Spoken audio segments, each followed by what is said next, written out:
Hello, my friends. How are you all this evening? It's been a few days since I've done a live stream, so surprise. Hey.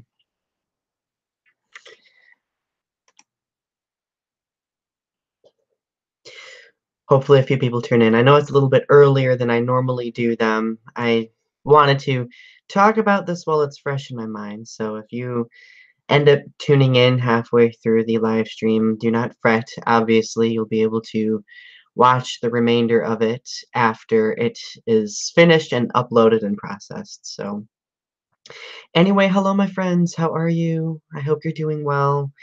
It's good to see all of you. Oh, I see people coming on. Yay. Excellent. Good.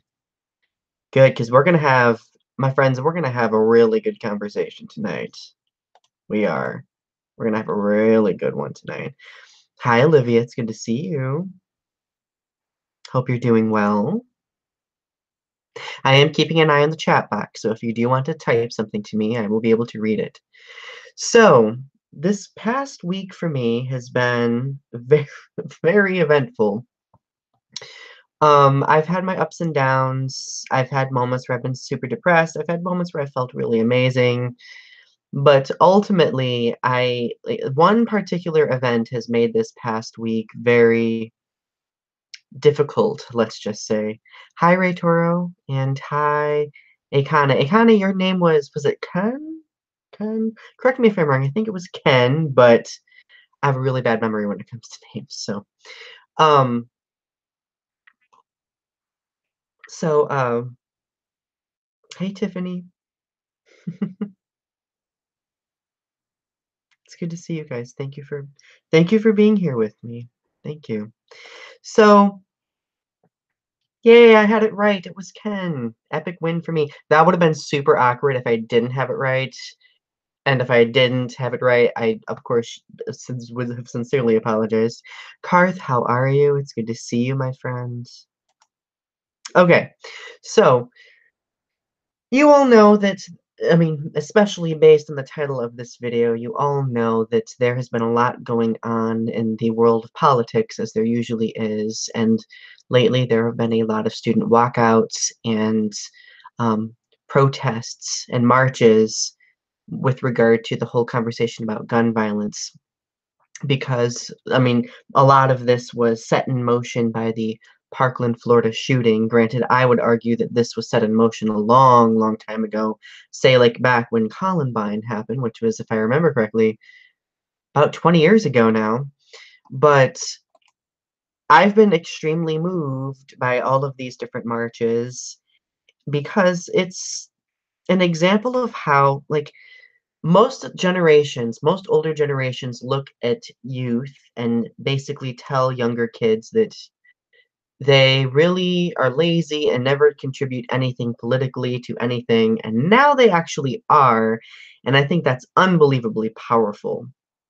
But the reason why I wanted to talk about this is because um, an event earlier this week happened that really unsettled me, and I'm not going to give too many nitty-gritty details because it's work related kind of, and I usually try to keep work and YouTube quite separate. Granted, education kind of goes hand in hand with YouTube for me. But earlier this week, there was a gun threat at my school, and it was really scary. And I ended up having to cancel one of my classes over it. My students expressed concerns as well. And I mean, nothing came of it, thankfully, but the fact that there was even a threat that hit very close to home, and it was kind of like a cruel dose of reality for a lot of people in this area of Michigan. And northern Michigan is they're pretty strong advocates, most people, of gun rights, and I've heard countless people expressing huge opposition against these students marching. So when this threat happened, a lot of people dismissed it and didn't really act like it was a significant issue. I mean, the school obviously took it seriously too, but I remember going into school that day and everyone was terrified. Like, I could tell people were unsettled and that it wasn't an educational environment. It had been compromised, and I really think that people need to take into consideration how significant this type of issue is. And most people who express types of resistance against these individuals marching, they are usually the people who have never had to fear for their well-being like this, and that really makes me sad because I really don't feel like I mean, I feel like we should be able to look at these kids, like the kids from Parkland, for example, and be like, they've been through a hugely traumatic event, but they still have the confidence and the articulateness to be able to stand up in front of thousands and thousands of people and make their stories heard. Like that's really powerful to me. And I mean, if you've watched my YouTube for years, which many of you have watched me since the beginning, you know that I am huge on storytelling and discussing the power within our voices. And I always used to be really insecure about my own ability to speak because I would always hear people tell me, "Well, Donnie, you should just be seen and not heard." This is when I was a kid. I was always told you should be seen and not heard. You're not educated enough to know what you're talking about. You simply don't know all the facts. You don't know other perspectives. And usually these people saying this, they themselves also didn't understand all sides of a perspective, things like that. So I would always get very discouraged by those people, and I would be silent, and I would not speak. And that's why nowadays, now that I'm older and now that I am able to stand up for myself, I am very upfront about making my voice heard and understanding that my voice is powerful and that all of our voices are powerful. Because truthfully, what happens is we listen, we listen to each other. Despite the situation, even if we disagree, we still take the time to listen, or at least we should take the time to listen. And I think that's what's happening right now. These kids are sending waves through our culture, and people are starting to listen. Because I don't know about you, but I saw a lot of the pictures at these different marches, and there were a ton of people at those marches, which suggests that people are interested in this. People do want to speak out and people want to participate. That is very powerful. And I really believe that these kids are shaping our future and we need to support them and we need to participate in that shaping. But that's just my thoughts on that. So now to the people who are very much resistant against these kids, you need to ask yourself why. Don't simply jump to the conclusion of, "Well, they're kids. They don't know anything."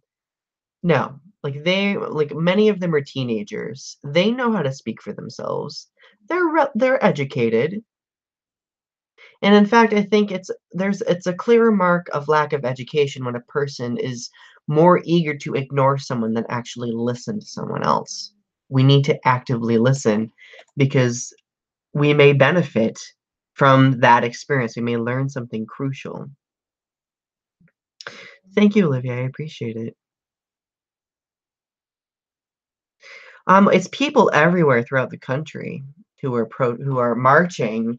I'm not sure how long it will go on. I will put a link in the comment section below so you guys can go look at the site and participate if you choose. So I hope that you will. I hope that you will find interest in it. But at the end of the day, this is people exercising their freedom of speech. Why should that be discouraged? I think that's great.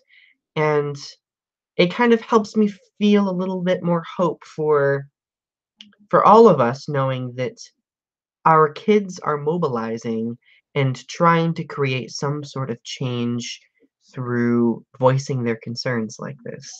So,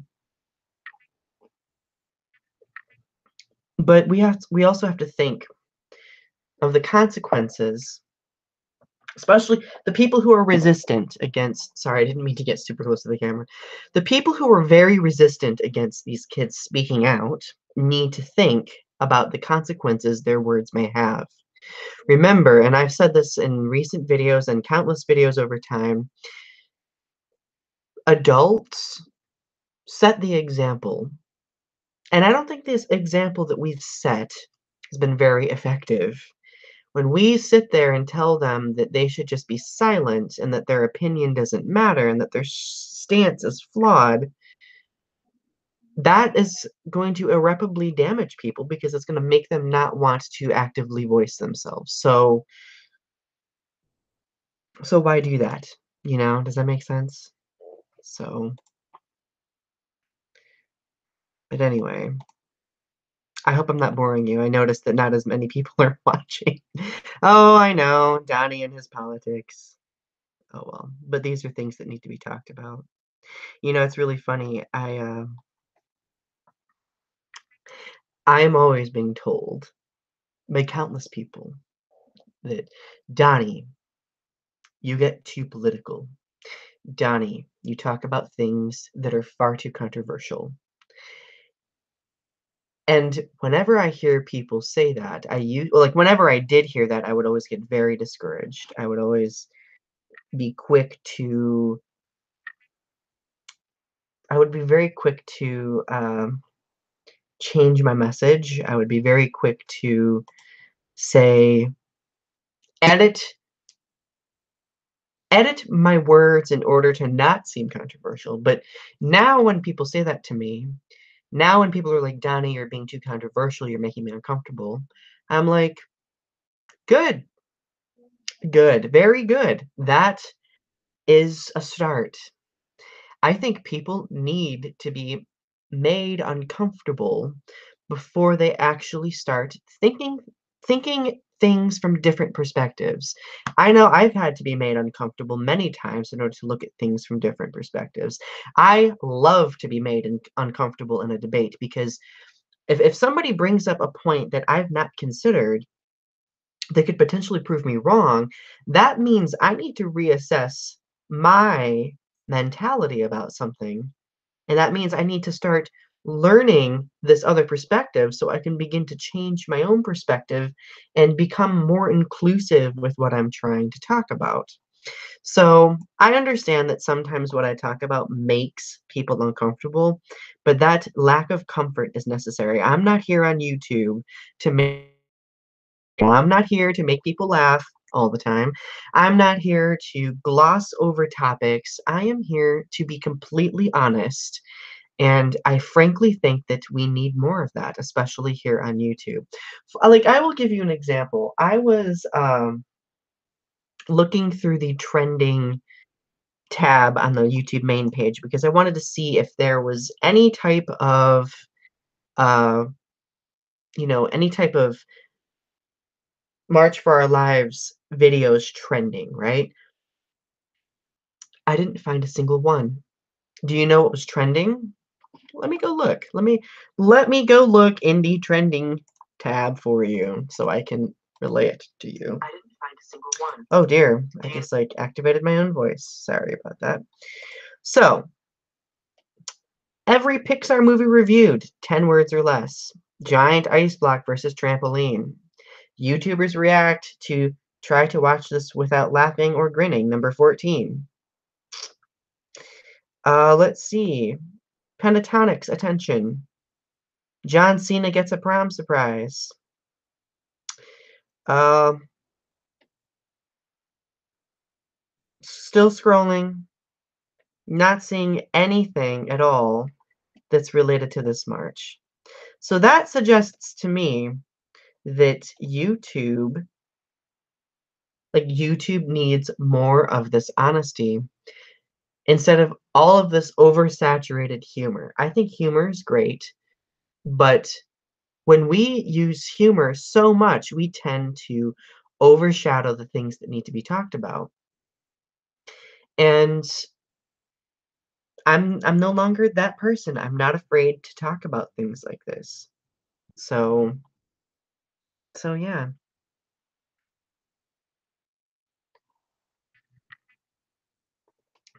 Coffee. But anyway, I'd like everyone like honestly, I don't get many subscribers who tell me that anymore. Like most of you are very supportive and understand why I do what I do, but I will have some people who like randomly comment and be like, you know, this would be more interesting if you were funny, or you're being too controversial. That's not appealing. And my job is not to entertain. Then that leads me to the question of, so why are you wanting that? Like, why instead of wanting to hear a crucial do you want does that make sense? So that's the question that I like to pose to people who ask questions like that. So, but all I can tell you is that I'm really proud of all of these kids who are mobilizing. I think it's amazing, it's powerful, and it's very inspiring to me because many of us have tried to speak out for years and years, and we've been told countless times that what we have to say doesn't matter. But now people are realizing that large groups and numbers saying the same thing, that has some meaning. And all of these kids mobilizing together, having the same message, that that's getting attention. And I think that's significant. Because I can tell you that I know these kids don't want to go to school and live in fear. As a teacher, I don't want to go to school and live in fear. So why not make a change? Karth says, I think schools should pay more attention to their students' emotional health. Letting kids fall between the cracks is part of what I think leads to shootings. I I think that like I used to think that, but then another part of me also understands that I think a lot of these shootings can be connected to privilege and connected to um people like a lot of these shooters have were inconvenienced in some way and they decided to retaliate and I do think that mental health does need to um take greater priority though. Like I really do think that we need to stop allowing people to fall through the cracks. But it's a very complex issue. That's what makes this so difficult. And there are so many different sides coming at each other that it often gets very intimidating and frustrating for a lot of people. So, but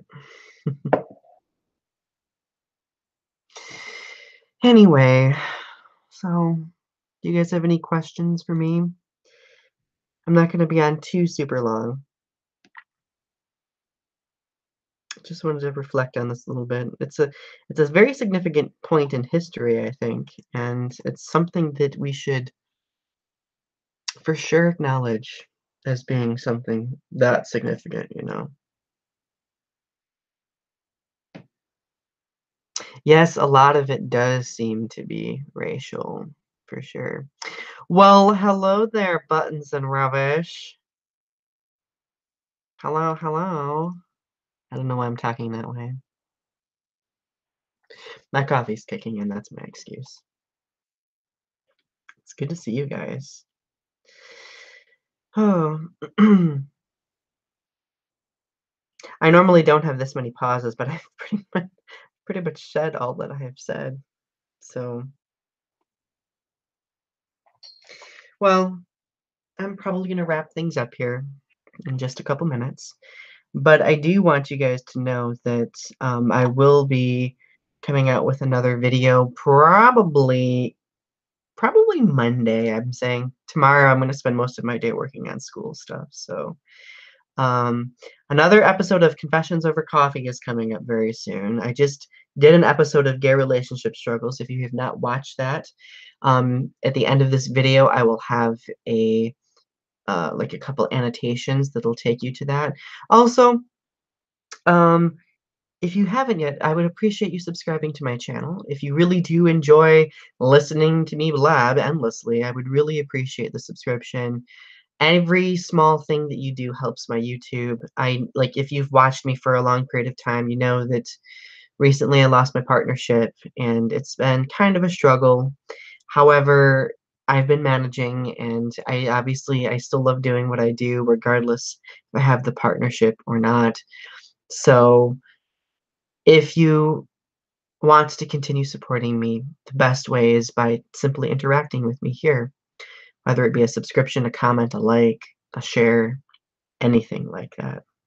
So, hey, Bobby S., it's good to see you.